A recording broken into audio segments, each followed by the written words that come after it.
Oh là, aujourd'hui on a droit à du très très très très lourd. C'est très bien pour contraster avec la vidéo beaucoup plus sérieuse d'hier. Là vraiment, depuis tout à l'heure je suis mort de rire.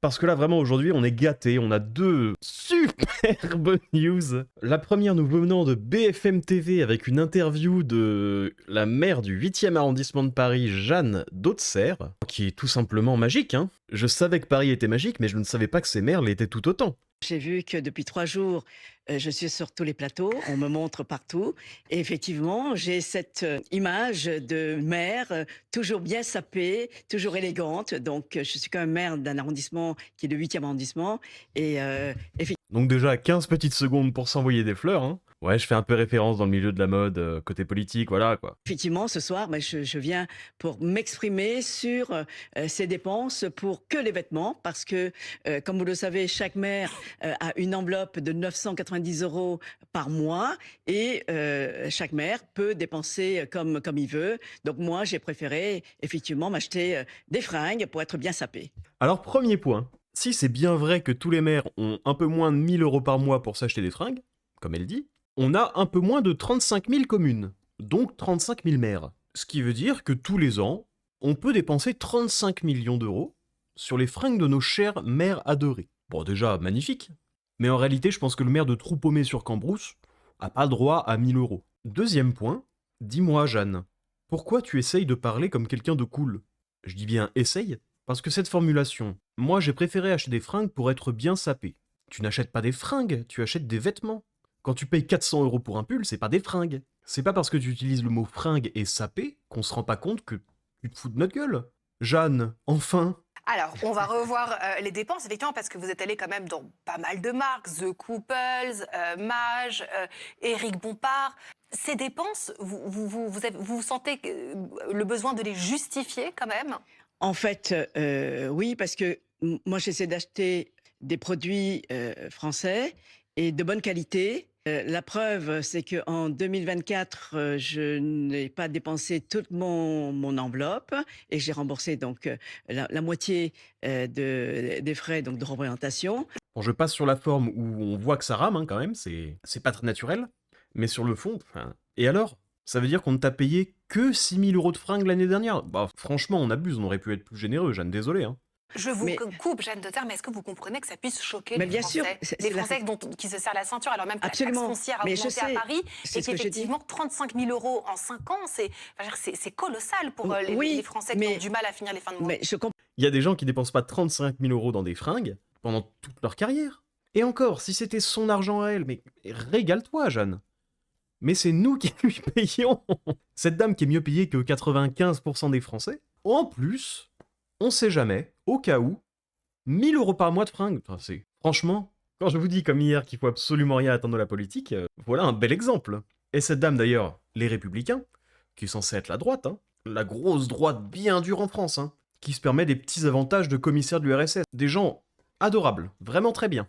Je comprends tout à fait qu'une personne qui gagne 1 200 € par mois puisse être choquée que nous, on puisse avoir 990 € donc de frais des annuités, donc de représentation. Je le comprends tout à fait. Et d'ailleurs, je profite de l'occasion Et là, asseyez-vous, sortez le popcorn, c'est magnifique.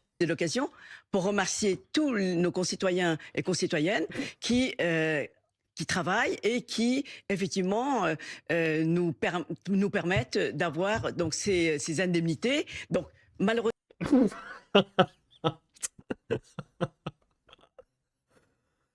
Oh là là là là, sacré Jeanne, va. Ah, vraiment un grand merci aux gueux, hein. Merci à vous de vous casser le cul au taf pour que je puisse m'acheter des... Oh là là. Oh, de rien, Jeanne, vraiment. Ça nous fait plaisir. on n'est pas les seuls. On a les députés, les maires, Mm. justement, les ministres. Voilà. Donc c'est-à-dire que vous leur dites merci pour les vêtements que vous avez pu avoir. Ben, C'est absolument. particulier quand même. Ben, d'accord, mais Ah oui, c'est très très très particulier, hein. Ça, c'est un bel euphémisme. c'est quand même grâce à eux. Ce sont les fonds, donc c'est le gouvernement, c'est l'État qui nous attribue donc ces subventions. On doit les remercier. Maintenant, dans la conjoncture actuelle, dans la situation actuelle où on demande à nos concitoyens de faire des efforts, je pense, et je l'ai dit, je l'ai suggéré, il faut qu'on supprime tous ces privilèges.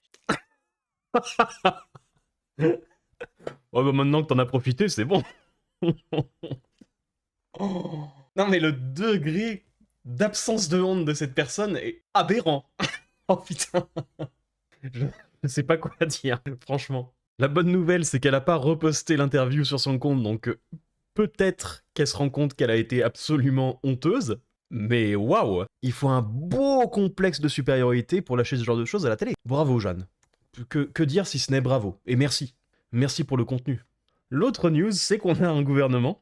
Vous l'entendez, ça me fait aussi rire. Parce que là, vraiment, mais on en a mais vraiment plus rien à foutre. Parce qu'en fait, on a juste repris les mêmes gens, quoi. Borne, Valls, Darmanin, Retailleau, on a récupéré Bruno Le Maire, qui sera donc ministre des Armées. Après avoir fait plier l'économie russe, il va faire plier... Je vais même pas finir la phrase. Il va faire plier l'armée russe. Bon, il fera plier l'armée française au passage, mais bon, c'est pas grave, l'armée russe ne s'en remettra jamais. On a du Vautrin, on a du Dati, on a malheureusement la consolidation du départ d'Éric Lombard, puisqu'il sera remplacé par Roland Lescure, ministre de l'économie, des finances et de la souveraineté industrielle et numérique. On a du Barreau qui était là avant. On a Eric Woerth qui débarque. Il nous avait pas spécialement manqué, mais bah, on perd un Eric, on en récupère un autre. Du Pannier-Runacher, du Genevard, son nom me dit rien, mais ministre de l'Agriculture, c'est tellement dérisoire qu'elle était peut-être déjà là, je m'en souviens plus. On a de Montchalin, c'est-à-dire qu'on a remplacé le ministre de l'économie, mais par contre ses sous-fifres, eux, ils bougent pas. C'est dire le niveau qu'Eric nous offrait, dans sa grande bonté. On a du Mouchou, un peu la même chose que pour Genevard, peut-être qu'elle était là, mais son emploi fictif ne m'intéresse pas. Pareil pour Tabarot, pareil pour Ferrari. Et, par contre, on a droit au recasage d'Aurore Berger, pour mon plus grand plaisir. Enfin, même pas recasage, je crois qu'elle est exactement au même endroit. Et Mathieu Lefebvre qui occupe un emploi fictif aussi. Alors pour revenir rapidement sur le grand retour de Bruno Le Maire, on ne l'attendait plus, hein. Pas dans le sens on avait hâte, mais vraiment on ne l'attendait pas. Hein. On découvre que Bruno Le Maire est vraiment un homme de conviction. Quelqu'un qui a des croyances solides.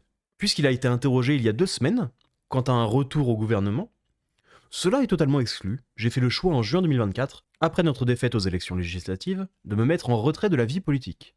J'ai considéré que nous n'avions plus les marges de manœuvre nécessaires pour agir clairement et fermement au service des Français. Je n'ai pas changé d'avis. Ah Bruno change rien. Hein. Et bonne chance pour faire plier l'armée russe, là, cette fois c'est la bonne. Entre 2 romans érotiques, t'auras peut-être le temps de lancer un missile. Mais là vraiment j'en rigole parce que c'est ridicule.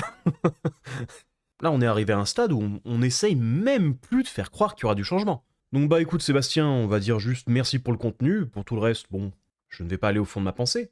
Mais voilà, bon, merci pour le contenu. Et Bruno, courage, on croit en toi. Si la vidéo t'a plu, n'hésite pas à t'abonner, à regarder une autre vidéo, à faire un petit passage sur la chaîne principale, à liker et à commenter.